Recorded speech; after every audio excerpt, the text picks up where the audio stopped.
Namaskar. A warm welcome to World News, an Indian perspective on All India Radio. This is Nabanita Adhikari and with me is Aditi Lumba, bringing glimpses of the major developments of the day from across the globe. Over the next half an hour, we shall bring you the latest from the world of politics, economy, sports, entertainment and more. The headlines. External Affairs Minister S Jaishankar holds talks with Slovakian Prime Minister Edvard Heger, discusses economic and defence cooperation, including Ukraine conflict. Mr. Jaishankar hits back Western countries for their criticism on India's decision to purchase oil from Russia, says Ukraine conflict creates knock-off effect on world economy. Government striving hard to make India TB-free by 2025, says Union Health and Family Welfare Minister Mansukh Mandaviya. Sri Lankan President Gotabaya Rajapaksa instructs officials to maintain adequate stocks of all essential food items amid economic crisis.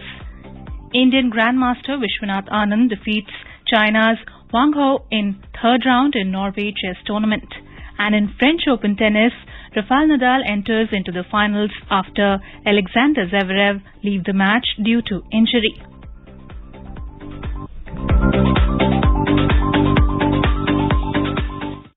External Affairs Minister S Jaishankar has hit back at the unfair criticism of Indian oil purchase from Russia amid the Ukraine war that has created a knock-off effect on the world economy. While defending India's oil imports from Russia, Dr. Jaishankar stressed that it is important to understand how the Ukraine conflict is impacting the developing countries. He also questioned why only India was being questioned while Europe continues to import gas from Russia amid the Ukraine war. Responding to a question on whether India's oil imports from Russia is not funding the ongoing Ukraine war, the minister said he does not want to sound argumentative. He made these remarks at the GlobeSec 2022 Bratislava Forum being held in Slovakia on the topic Taking Friendship to the Next Level, Allies in the Indo-Pacific Region. Speaking further on importing of Russian oil by India, Dr. Jaishankar said the packages of sanctions imposed by the European Union are imposed keeping in mind the interest of certain European nations. He said India handled the COVID-19 pandemic prudently and that the country is largely out of COVID-19 with a strong sense of economic recovery. The minister also explained how India, under the leadership of Prime Minister Narendra Modi, not only managed the economy during the pandemic but also leapfrogged in many areas, particularly in digital rebuilding. Dr. Jaishankar is currently on a 5-day visit to Slovakia and the Czech Republic to impart further momentum to bilateral relations with the two Central European countries. During his visit to Bratislava, he will also call on Prime Minister of Slovakia, Edvard Heger, and will hold bilateral discussions with Ivan Korkop, Minister of Foreign and European Affairs of Slovakia. During his visit to the Czech Republic, he will hold discussions with the Minister of Foreign Affairs of the Czech Republic, Jan Lipavsky. The discussions will provide an opportunity for a comprehensive review of bilateral cooperation. The Czech Republic will be taking over the EU presidency from 1st of next month. India's Health and Family Welfare Minister Mansukh Mandaviya said the government is striving hard to make the country TB-free by 2025. He said a campaign is going to be launched on community support for better treatment and cure for TB patients in few days. While virtually interacting with media in New Delhi on Friday, Mr. Mandaviya said there are 20 to 25 lakh TB patients across the country. He said the government is continuously working for eradication of TB, but support from society is required to make the country TB-free and healthy nation. एक Nikshay portal है। आने वाले दिनों में एक अभियान चालू करना है। देश में एक लोक भागीदारी के रूप में हम टीबी को कैसे नाबूद करें, उसकी कार्य योजना उसमें बताई गई। लोक भागीदारी कैसे सुनिश्चित हो। देश में जिन्होंने अपनी कंसर्न दी है, ऐसे सभी TB patient block wise, district wise, उसकी सूची उसमें शामिल है। और मैं चाहता हूँ कि मैं मेरी सारी मिनिस्ट्री, देश की एनजीओ, जनप्रतिनिधि, नागरिक, 25 लाख लोग हमारे टीबी पेशेंट है, उसको टीबी मुक्त करने में मदद नहीं कर सकते क्या? The minister said a drive will be initiated for clearly clearing the pendency of cataract operation, which were held up due to COVID crisis and lockdown. The union government is implementing an ambitious national strategic plan with an aim to end tuberculosis by 2025. India and Senegal have signed 3 MOUs for cultural exchange cooperation in youth matters and visa-free regime for officials. The MOUs were signed after delegation-level talks between Vice President M. Venkaiah Naidu and President of Senegal, Macky Sall, in the capital city of Dakar. During the meeting, Mr. Naidu assured Senegal of India's continued commitment to support the socio-economic development of that country through all means, bilateral, regional and international frameworks. Complimenting Senegal for positioning itself as one of Africa's model democracies, the Vice President said that India, as the world's largest democracy, appreciates Senegal's success in this regard. He added that these shared values of democracy and secularism form the basis of warm and friendly relations between the two countries. Mr. Naidu expressed happiness over the fact that Indo-Senegalese trade saw a 37% increase to $1.5 billion during the last 1 year despite COVID-19 pandemic. India's Prime Minister Narendra Modi today said the development of villages is his government's priority. Many schemes have been launched for this purpose and many facilities are now reaching villagers. He said this while addressing a gathering at Paronk village, the native village of President Ramnath Kovind in Kanpur Dehat district of Uttar Pradesh. आज भारत के गांव में सबसे तेज गति से सड़कें बन रही हैं। आज भारत के गांवों में तेज गति से ऑप्टिकल फाइबर बिछाया जा रहा है। आज भारत के गांवों में तेज गति से घर बन रहे हैं। एलईडी स्ट्रीट लाइटें लग रही हैं। शहरों के साथ साथ हमारे गांव में भी विकास के हर मार्ग पर कदम से कदम मिलाकर के चले, ये नए भारत की सोच भी है और नए भारत का संकल्प भी है. The Prime Minister appealed to people to contribute in building and maintaining the Amrit Sarovars. He also asked them to adopt natural farming in maximum numbers. The Prime Minister said the collective effort of everyone will turn the dream of Atmanirbhar Bharat into reality. He said our villagers have the most potential and labour force and the highest dedication. And that is why empowerment of villagers of India is one of the top priorities of our government, added Mr. Modi. Prime Minister Narendra Modi, along with Governor Anandiben Patel and Chief Minister Yogi Adityanath, also visited Paronk, Kanpur Dehat this afternoon. The President is on a 4-day visit to Uttar Pradesh from today, and on the first day of his tour, he visited his native village. The Prime Minister, along with the President, attended Mera Gaon Mera Dharohar program organized under series of Azadi Ka Amrit Mahotsav in Paronk. Speaking on the occasion, Prime Minister Narendra Modi said, "Soul of the country resides in villages, and the village lives in our soul."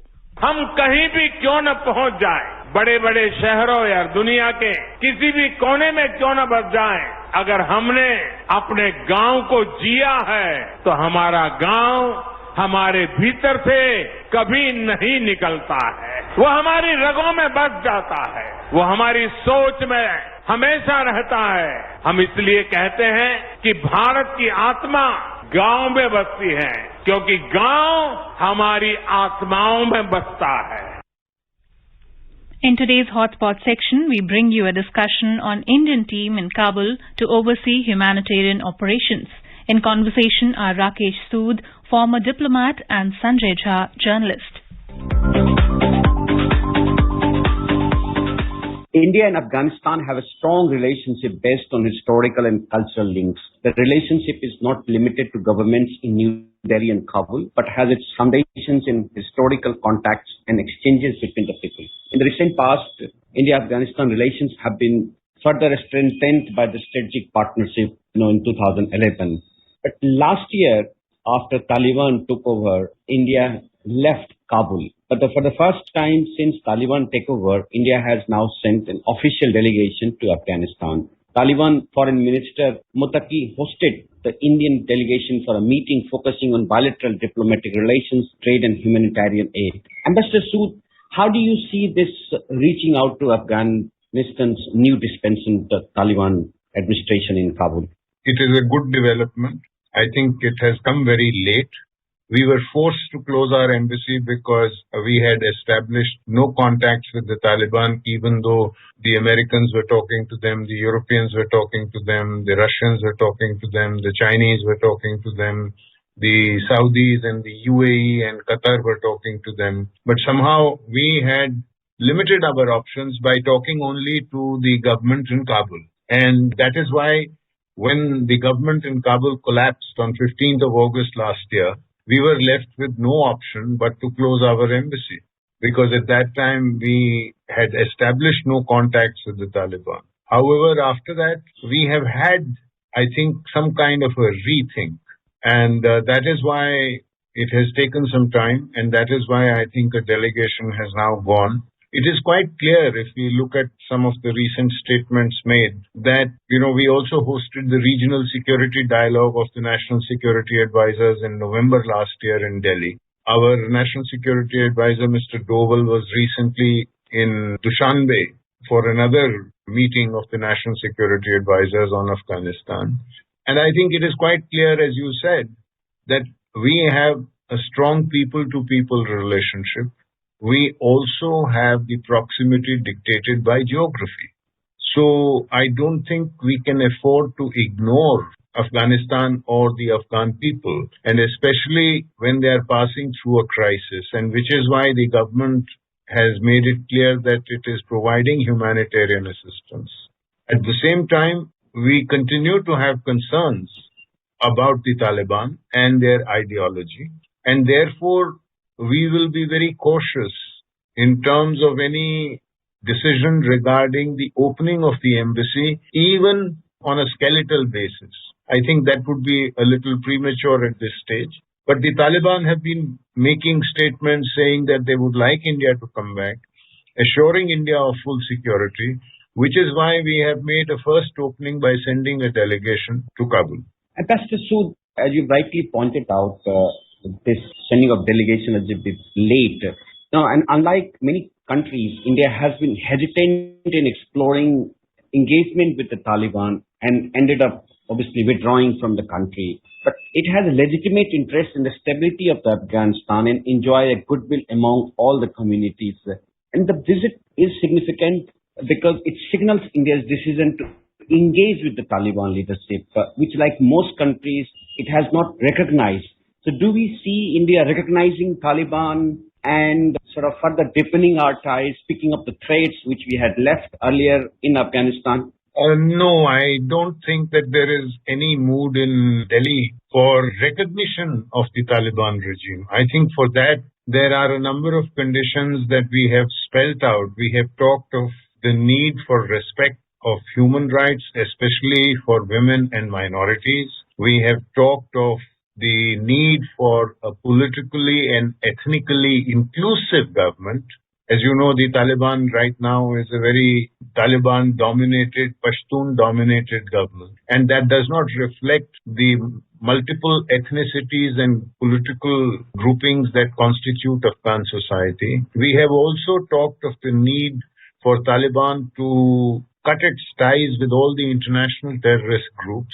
And we know that there are training camps in Afghanistan today which are being run by the Lashkar-e-Toiba and the Jaish-e-Mohammed. This has already been written about in a United Nations report, Security Council report that came out last week.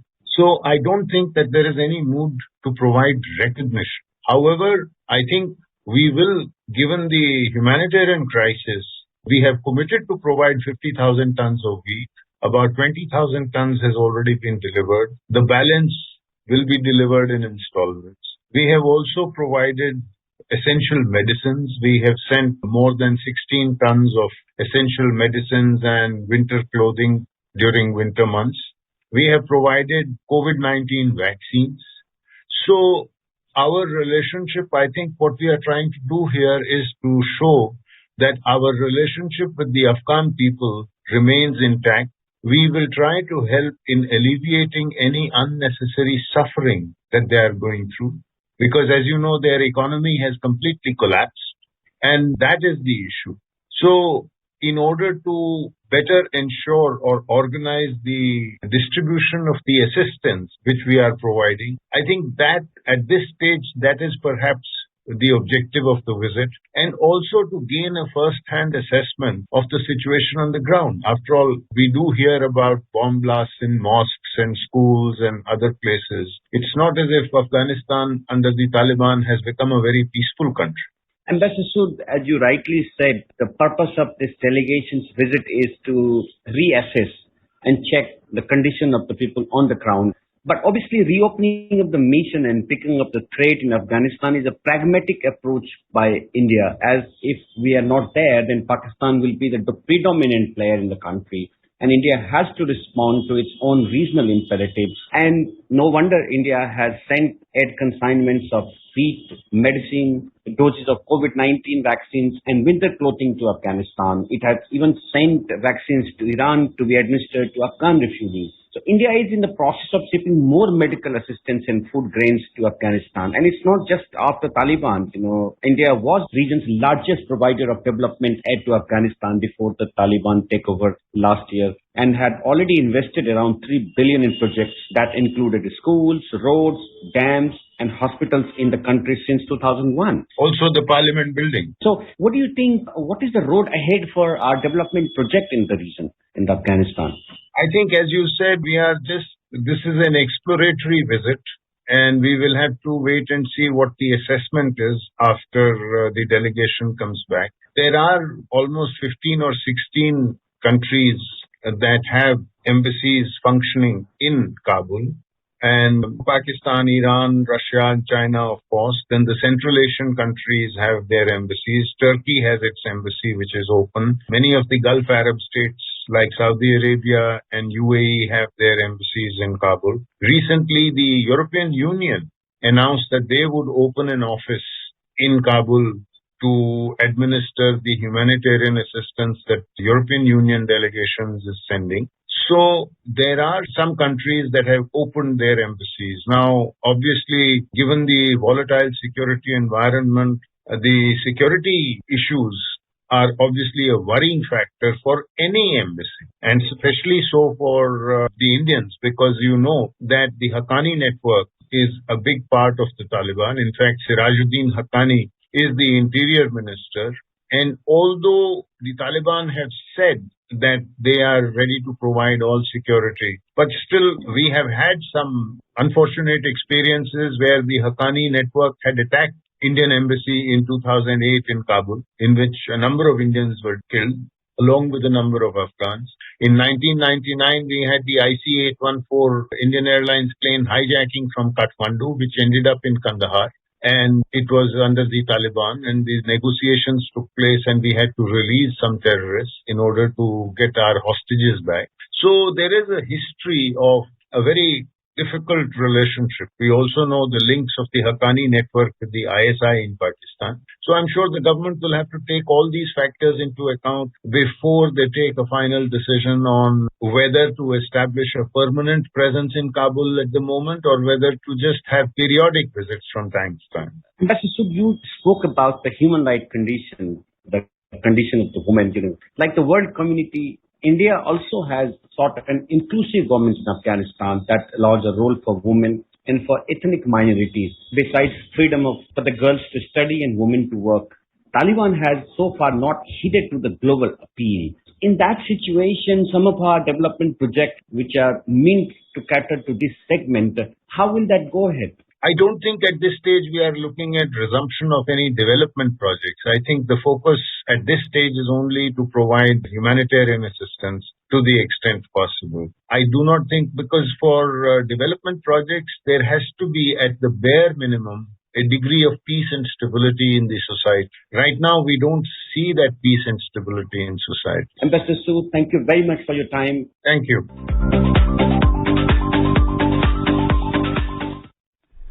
This is All India Radio giving you the news. For quick news updates round the clock, follow us on Twitter at AIR News Alerts. External Affairs Ministry said that India values religious freedom and human rights as a naturally pluralistic society. The response came on the release of US State Department 2021 report on international religious freedom. Responding on the report, External Affairs Ministry spokesperson Arindam Bagchi said India has noted the release of the US State Department 2021 report on international religious freedom and ill-informed comments by senior US officials. He said it is unfortunate that vote bank politics is being practiced in international relations. He urged that assessments based on motivated inputs and biased views be avoided. Mr. Bagchi said in our discussions with the US, India has regularly highlighted issues of concern there, including racially and ethnically motivated attacks, hate crimes and gun violence. In Sri Lanka, President Gotabaya Rajapaksa has instructed the officials to take measures to maintain adequate stocks of all essential food items in order to ensure that there is no shortage of goods in the country. Local media reports that President Rajapaksa instructed the Consumer Affairs Authority to take legal action against those who take advantage of the prevailing situation and trade at unfair prices. The Sri Lankan president pointed out that this could prevent the organized efforts of some businessmen to increase prices by pretending to have a shortage of goods. According to President's media division, Mr. Gotabaya made these remarks during a discussion held at the President's house in Colombo on Thursday on finding expeditious solutions to the challenges related to trade, commerce and food security. In Pakistan, the federal government has increased the prices of petrol and diesel by 30 rupees per litre just a week after making a similar increase. The new prices came into effect from Friday. After the latest round of hikes, petrol price in Pakistan has gone up to 209.86 rupees and diesel to 204.15 rupees. The decision announced by Pakistan's Finance Minister Miftah Ismail on Thursday. The decision came just hours after the Pakistan's National Electric Power Regulatory Authority approved a massive increase of 7.91 rupees per unit in the power tariff. Local media reports that with the new hike in the power tariff, the price is to move upwards from 16.91 rupees to 24.82 rupees per unit.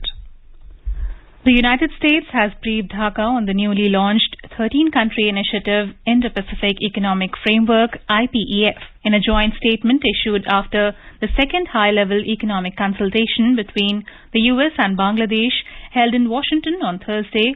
Bangladesh welcomed additional information on the supply chain resilience and decarbonization pillars of the IPEF. The statement said that both the countries shared a common vision of a free, open, inclusive, peaceful and secured Indo-Pacific region with shared prosperity for all.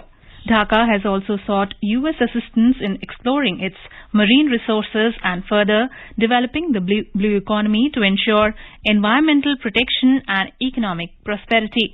Earlier during a program in Dhaka, U.S. Ambassador Peter Haas had said that the U.S. started consulting with the Foreign Ministry of Bangladesh about the IPEF in March by sharing information in bilateral dialogues, reports the official news agency BSS. The U.S. envoy said there would be opportunities for other countries to join IPEF and hoped that Bangladesh would follow IPEF closely. United States President Joe Biden has said that the U.S. should ban assault-style weapons and high-capacity magazines to tackle the carnage of gun violence. The U.S. President spoke after a string of mass shootings in the country. In a speech to the nation from the White House, Mr. Biden said too many everyday places in America had become killing fields. The U.S. President said there is need to ban assault weapons and high-capacity magazines. He further said if Congress cannot outlaw such weapons, it should seek to raise the age to buy them from 18 to 21. Mr. Biden also called for expanding federal background checks and nationwide red flag laws which allow law enforcement to remove weapons from anyone deemed dangerous. Ukrainian President Volodymyr Zelensky has said the Russian forces currently occupy roughly one-fifth of Ukraine. Mr. Zelensky, in an address to lawmakers in Luxembourg on Thursday, said that as of Friday, about 20% of our territory is under the control of Russia. He added that Russian forces control some 48,000 square miles of Ukrainian territory.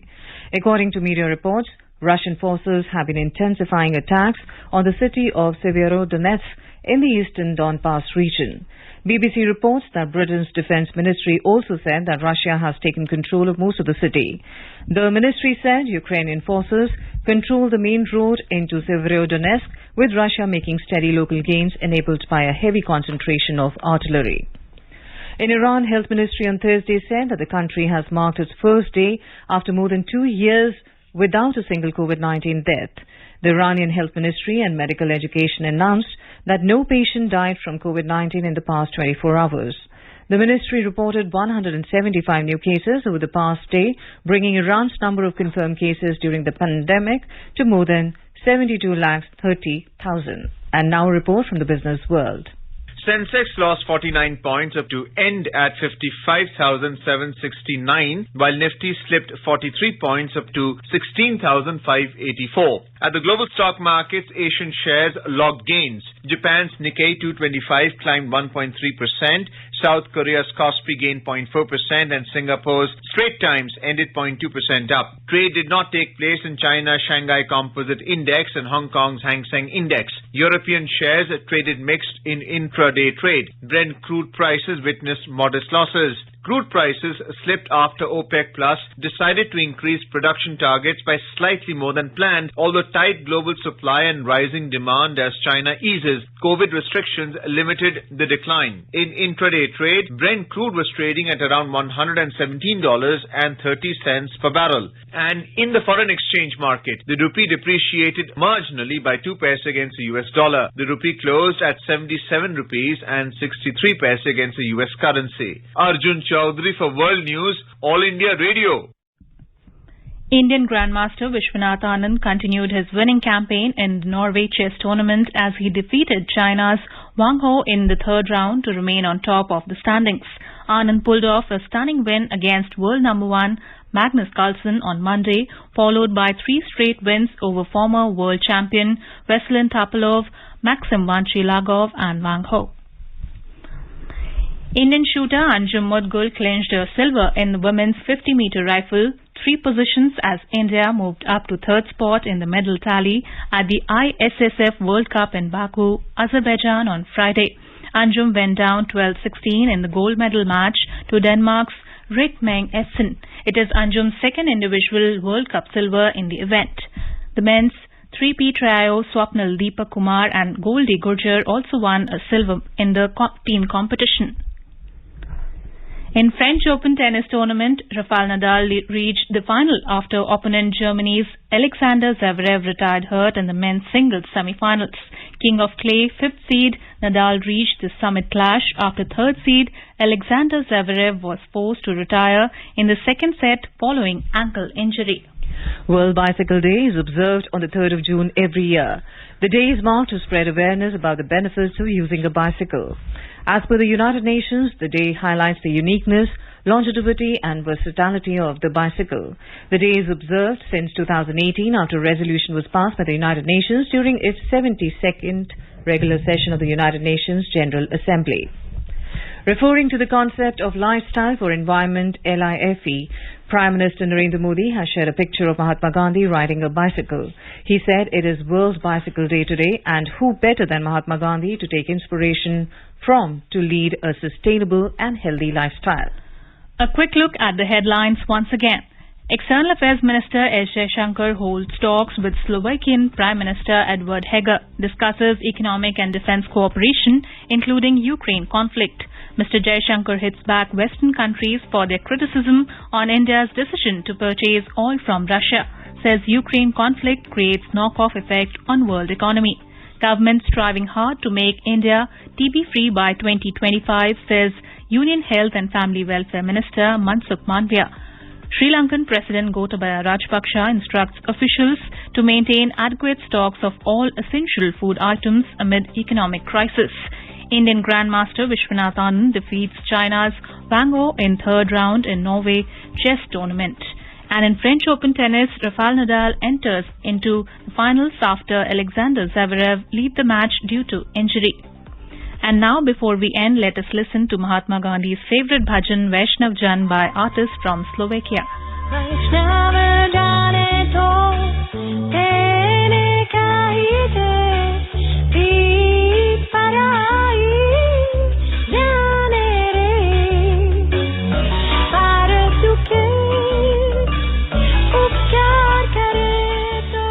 with that, we end this bulletin. We'll be back at the same time tomorrow with the next edition of World News.